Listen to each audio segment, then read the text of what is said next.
E no vídeo de hoje nós vamos entender a parte geopolítica, histórica e química por trás da possibilidade do Irã fechar o Estreito de Hormuz. Meu nome é Eduardo Vasconcelos, seja bem-vindo ao meu canal. Se você ainda não é inscrito, peço que você se inscreva aqui embaixo, rapidinho, só clicar no botão aqui embaixo de se inscrever, deixe seu like no vídeo para nos ajudar. E hoje eu estou inaugurando um novo quadro aqui no meu canal. Eu ainda estou decidindo o nome, talvez atualize Enem ou Vert News. Enfim, inclusive eu queria a sugestão de vocês. Coloca aí nos comentários sugestão de nome, qual você prefere. Mas a intenção desse quadro é trazer notícias que estão à tona por aí no Brasil e no mundo, notícias importantes que você precisa ter conhecimento para você ficar mais atualizado, para ser mais inteligente mesmo, para poder conversar com maior propriedade e pegar essa notícia e trazer também para o campo de estudo, trazer para como que isso pode aparecer nos vestibulares, o que você precisa entender de cada um dos pontos que é abordado nessa notícia. Então isso vai te ajudar no vestibular, vai te ajudar na escola e vai te ajudar como conhecimento de mundo importante, conhecimento de atualidade para você ficar sempre por dentro das notícias. Então vou postar uma série de vídeos, a intenção é fazer um vídeo todos os dias, sempre com a notícia que está à tona ali, e a gente entender tudo que está por trás dela e aprender de fato os conteúdos que envolvem essa determinada notícia, tá? E na notícia de hoje, no tema de hoje, a gente vai falar sobre essa matéria aqui que o UOL trouxe, não somente o UOL, diversos portais de notícias no Brasil e no mundo estão trazendo, porque é algo muito importante que está acontecendo, aí do ponto de vista geopolítico, mundial, que é o seguinte: Irã pode fechar o Estreito de Hormuz. O que isso significa para o petróleo? Primeira coisa que a gente tem que entender é que o Irã recentemente esteve em conflitos com Israel, é um conflito bem intenso, e recentemente os Estados Unidos entrou nesse conflito para poder ajudar Israel do ponto de vista ali de neutralizar a possibilidade do Irã criar bombas atômicas. Então, os Estados Unidos fez um bombardeio lá no Irã, justamente para neutralizar esse potencial que o Irã teria de colocar bombas atômicas aí ao seu poder, certo? E diante disso, o Irã está pensando, né? Ele pode acabar usando como revidação o fechamento do Estreito de Hormuz. E por que que isso é tão importante? Primeiro, a gente precisa entender o que é esse Estreito de Hormuz. Eu vou pegar aqui esse mapa já para a gente já contextualizar, você entender. O Estreito de Hormuz é esse estreito aqui, está destacado na imagem. E você percebe que esse estreito ele divide o Golfo Pérsico do Golfo de Omã. Eduardo, e por que que é tão importante, né, esse estreito? Temos aqui o Irã, a norte, aqui a sul temos Omã, temos Emirados Árabes. Por que que é tão importante esse estreito? Porque por esse estreito passa cerca de 20% do petróleo mundial. Então, 20% do petróleo mundial passa aqui nesse estreito. Cerca de 20 milhões de barris de petróleo passam todos os dias aqui. E realmente o nome é bem sugestivo, né? É um estreito. Aqui é uma estreita faixa de navegação, que na parte mais estreita chega a cerca de 33 quilômetros de largura, mas a parte navegável é apenas 3 quilômetros. Então, se a gente conseguisse dar um zoom aqui para visualizar, a parte que o navio realmente consegue trafegar é cerca de 3 quilômetros, o que é muito pouco. Então, por isso que o Irã consegue sim, se ele quiser, fazer um bloqueio desse estreito. Muita gente fala assim, poxa, Eduardo, mas o Irã ele tem essa capacidade de realmente bloquear esse estreito, não é muito grande lá? Não, a parte navegável é apenas 3 quilômetros para ir e 3 quilômetros para voltar, para ir de uma direção para outra. Então ele consegue sim, se ele quiser, bloquear esse estreito. E se o Irã bloquear esse estreito aqui, as consequências são desastrosas. Porque o petróleo que vem aqui da Arábia Saudita, aqui dos Emirados Árabes, aqui dessa região, que é onde mais produz petróleo, aqui na parte da OPEP, que é a Organização dos Países Exportadores de Petróleo, que inclusive é só essa organização, ela tem cerca de 70% de toda a reserva de petróleo do mundo. Ela escoa esse petróleo ali para a parte da União Europeia, para a parte da China, para a parte do Japão. Então, todos esses países seriam afetados, inclusive os próprios Estados Unidos. Já já eu vou falar da situação do Brasil nesse rolê todo. Mas olha só, vamos dar uma olhadinha em alguns pontos aqui que eu trouxe da notícia. Ó. A ameaça de fechamento já impactava mercado. Ele traz aqui: qualquer bloqueio na hidrovia ou interrupção no fluxo de petróleo pode provocar um forte aumento nos preços do petróleo bruto e afetar os países importadores, especialmente na Ásia, como eu falei, ali na região da China e do Japão. Por que isso impactaria? Como que isso impactaria nesses países que dependem da importação desses petróleos, dessa fonte de petróleo, dessa fonte de energia? Se para de passar esse petróleo, naturalmente o preço do petróleo vai aumentar, porque eu estou tendo menos oferta, eu estou tendo menos petróleo para exportar, o preço aumenta. Se o preço do petróleo aumenta, o preço do combustível, por exemplo, que é extraído do petróleo, a gasolina, por exemplo, o próprio gás natural também é exportado, a gente vai falar sobre essa parte do ponto de vista químico, ele vai aumentar.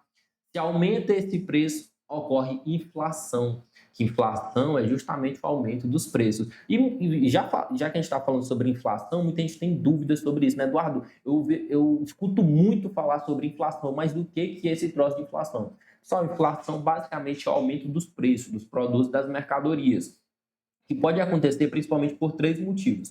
O principal motivo é quando muita gente tem dinheiro e quer comprar um produto, uma mercadoria, e a demanda é muito maior do que a oferta. Então, o que as empresas, quem está ofertando esses produtos fazem? Aumenta o preço. E aí, só aumenta o preço, diminui o poder de compra. Então, o principal impacto da inflação é justamente isso, a diminuição do poder de compra, certo? O segundo ponto, a segunda forma de acontecer a inflação que a gente coloca é por conta do aumento dos custos, que aí falando aqui dessa situação do petróleo faria mais sentido. Então, vai aumentar o custo de importar esse petróleo, se fechar o estreito, e se aumenta o custo, o que as empresas vão fazer? Vão repassar esse aumento desses custos para os compradores. Então, aumenta o preço do petróleo, aumenta o preço dos derivados do petróleo, da gasolina, do gás natural, do querosene, e por aí vai. E a terceira forma é sem motivo, tá? A terceira forma é sem motivo, todos os anos, naturalmente, as empresas elas já aumentam o preço das suas mercadorias, dos seus produtos, e isso não tem uma causa evidente, né? É algo natural que acontece mesmo. Então, o principal impacto desse fechamento aqui seria a inflação. Seria um péssimo para esses países que dependem desse petróleo que passa ali todos os dias, como falei, 20 milhões de barris de petróleo todos os dias no Estreito de Hormuz, que o Irã consegue sim fechar, se ele quiser, justamente por conta da sua posição estratégica ali e porque parte desse território aqui pertence ao Irã, aqui na parte mais norte, tá? Olha só, o frete dos navios que transportam petróleo bruto e derivados na região já aumentou nos últimos dias. O custo do transporte de combustíveis do Oriente Médio para o leste asiático já subiu quase 20% em 3 sessões até segunda-feira, informou a Bloomberg, citando dados da Baltic Exchange. O frete para a África Oriental aumentou mais de 40%. Então, olha só, já aumentou só por ter essa ameaça. Imagina se realmente fechar, né? Grandes volumes de petróleo bruto extraídos por países da OPEP, como eu falei, a Organização dos Países Exportadores de Petróleo, passam pelo corredor. Que países são esses da OPEP, Eduardo? Arábia Saudita, Emirados Árabes Unidos, Kuwait, Iraque. Estão situados justamente aqui, ó. Deixa eu pegar aqui o Kuwait, o Iraque, temos aqui a Arábia Saudita, temos Emirados dos Árabes. Então, o petróleo que é produzido aqui, ele passa por esse Estreito de Hormuz, na verdade.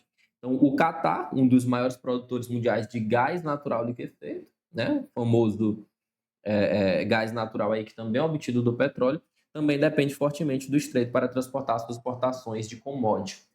Então, o fechamento desse estreito, pessoal, aqui tratando da notícia em si, é extremamente grave. Mas como que isso impacta e o que eu preciso saber disso do ponto de vista geopolítico, histórico e químico? Vamos ver aqui do ponto de vista geopolítico. É muito do que eu já falei, tá? Vamos apenas fazer uma revisão, porque eu já adiantei para você. Do ponto de vista geopolítico, fechar o Estreito de Hormuz é muito grave. Por quê? Porque o Estreito de Hormuz está entre o Irã e Omã, como eu mostrei para vocês, ó. O Irã aqui acima, o Omã aqui mais a sul.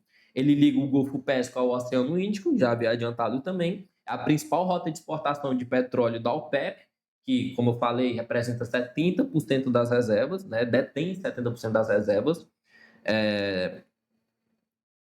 E 20 milhões de barris passam por ali por dia. E o Irã, é claro que ele vai utilizar isso como arma geopolítica. Ele está sendo ameaçado, então ele vai ameaçar de volta. Vocês estão me ameaçando, vocês estão entrando em conflito comigo. E se eu fechar o Estreito de Hormuz aqui, vocês vão gostar? Não vão gostar. Então tem toda essa questão. Eduardo, lá no Brasil, como é que isso fica? O Brasil, ele tem dois pontos. O primeiro ponto é que, por mais que o Brasil exporte petróleo, né, o Brasil tem muitas reservas de petróleo, por mais que ele exporte petróleo, ele acaba importando muito também, já refinado, a gasolina, enfim, já após passar por todo o refinamento.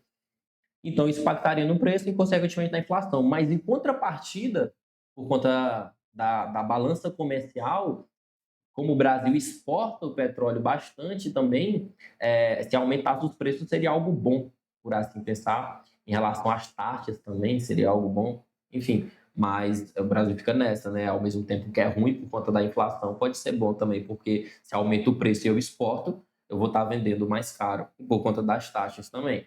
Então o Brasil está meio que nessa situação aí. Mas no final das contas, pessoal, vai ser ruim para todo mundo caso isso aconteça, tá? Eduardo, do ponto de vista histórico, o que a história me diz sobre isso? Já tivemos duas espécies de bloqueios, tá? Lá em 1973, com a guerra do Yom Kippur, a OPEP, que estava contra Israel nessa ocasião, que é a Organização dos Países Exportadores de Petróleo, né, tem 70% das reservas, ela cortou o fornecimento de petróleo para todos os países que estavam apoiando Israel. E um desses países era os Estados Unidos. Os Estados Unidos estava apoiando Israel nessa ocasião, inclusive está apoiando atualmente também contra o Irã, acabou sofrendo bastante com isso. Então, foi o primeiro bloqueio. Outro bloqueio que aconteceu foi em 1979. Lembrando que a OPEP ela cortou não somente para os Estados Unidos, não foi especificamente para os Estados Unidos, foi para os países que apoiavam Israel, também tinha outros países na ocasião. Em 1979, durante a Revolução Islâmica, que tirou o Irã do eixo ocidental, derrubou o Shah Reza Pahlavi e instaurou a República Teocrática, que existe até hoje, acabou também tendo uma diminuição muito grande da produção de petróleo ali por parte do Irã. E claro que se eu diminuo essa produção, eu vou estar impactando também diretamente na inflação dos países que dependem desse petróleo. Então já houveram duas situações aí, dois momentos históricos em que ocorreu algo que pode acontecer novamente. Atualmente, o preço do barril do petróleo está cerca de $77, mas alguns especialistas estimam, já aumentou um pouco, né? Alguns especialistas estimam que caso ocorra esse bloqueio, dentro de um mês poderá chegar a $130. Ah, Eduardo, é pouco. Isso é muita coisa, tá? Isso é muita coisa, parece pouco, mas é bastante, tá? Isso impactaria bastante na economia dos países que depende dessa fonte de energia. E do ponto de vista geopolítico, isso é muito importante para a gente refletir sobre as fontes de energia, a gente ver quem que está comandando e, na verdade, isso já foi sinal de alerta, já em 1973, 1979, já melhorou bastante em relação a isso. Mas, mesmo assim, 20% do petróleo passa ali naquele estreito, então, com certeza, impactaria bastante, né? É um quinto de todo esse petróleo. E do ponto de vista da química, o que é o petróleo? Como que isso pode aparecer nos vestibulares? E até para você entender de fato, né? O que é esse petróleo? É só um líquido preto? Ou é só um troço preto ali? Enfim, na verdade não. Na verdade é uma mistura natural de hidrocarbonetos. A maior parte desses hidrocarbonetos são alcanos. Alcanos são hidrocarbonetos de cadeias simples, na verdade, ali de ligações simples.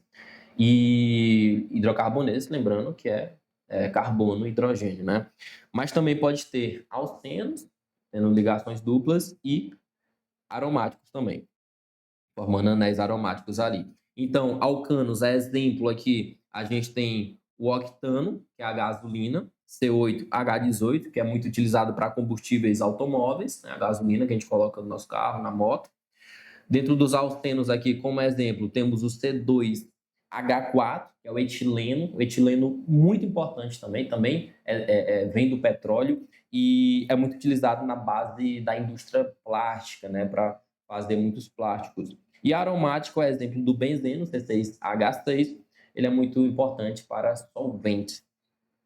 E como que a gente faz a separação dos compostos aqui do petróleo? Isso aqui o vestibular cobra bastante. Através da destilação fracionada, que é um método de separação puramente físico, não envolve aqui reação química, tá? É um processo puramente físico que separa os componentes do petróleo com base na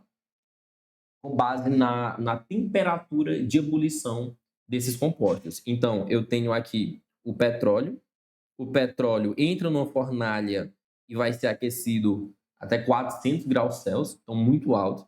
Esse petróleo aquecido passa para essa torre de destilação e com base na temperatura de ebulição eu consigo separar esses componentes, como por exemplo, o gás refinado, que é muito utilizado para gás de cozinha, temos a gasolina, como já citei, para os automóveis, temos a nafta, temos o querosene, que é utilizado em aviões, temos o diesel, que é utilizado em caminhões, é utilizado em ônibus, utilizado em caminhonetes, óleo lubrificante, utilizado aí para graxa, para lubrificar motores, temos resíduos aqui, como asfalto, o piche. Então, você vê que cada componente desse do petróleo é muito importante, tá? É muito importante e muito utilizado. Então, se eu corto o petróleo, não é somente a gasolina que vai ser afetada.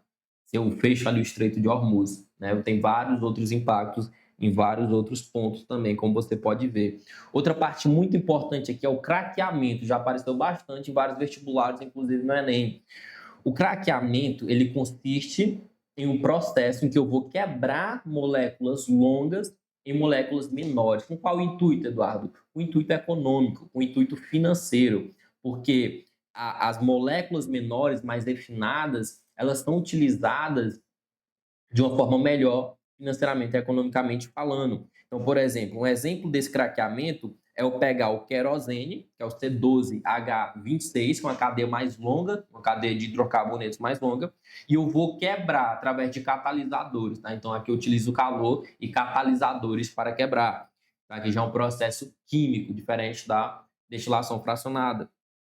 E eu vou gerar a gasolina, que é o octano, C6H18, e o eteno também. A gasolina, mais uma vez, muito utilizada para combustíveis de automóveis, e o eteno muito utilizado para a produção de plástico, base da indústria plástica.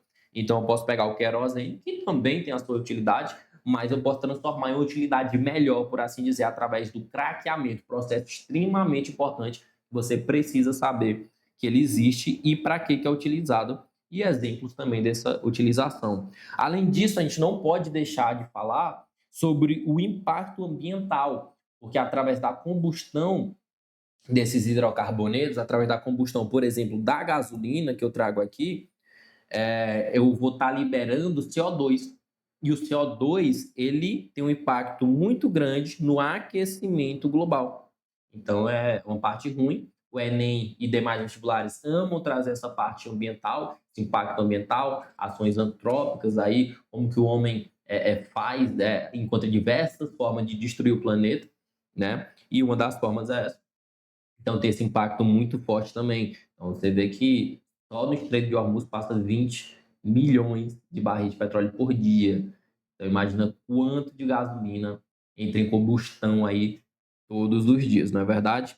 Então, esse seria o impacto ambiental. E se tiver a queima incompleta, que é a combustão incompleta, forma CO, monóxido de carbono, que é extremamente tóxico também. Então, também pode aparecer em relação a isso. A combustão completa, essa reação que você vê na tela, e a combustão incompleta já geraria aí o monóxido de carbono, que também é extremamente tóxico. Então, você percebe que dentro de uma notícia como essa, a gente consegue extrair muitos pontos importantes. Vou deixar o link da notícia completa aqui embaixo, caso você queira dar uma olhada, mas basta colocar em qualquer portal de notícias, você vai ver, vai estar falando sobre isso, que é um assunto muito importante. Então agora você já sabe do que se trata, você já sabe o que está acontecendo, agora você já tem uma visão geopolítica, histórica e também química sobre um assunto que está muito em alta. Tá? Agora você já consegue conversar sobre esse assunto, você já consegue fazer questões em vestibulares, na escola, sobre esses assuntos. Então espero que esse estilo de vídeo ajude bastante você. Espero que você tenha gostado. Se você tiver gostado desse estilo, que é um estilo novo, eu estou testando, né? Eu acho que é muito importante, muito interessante. Tem um potencial muito grande de ajudar todo mundo que assistir. Se você tiver gostado, peço que deixe o like aqui para eu saber que você gostou e deixe um comentário, tá?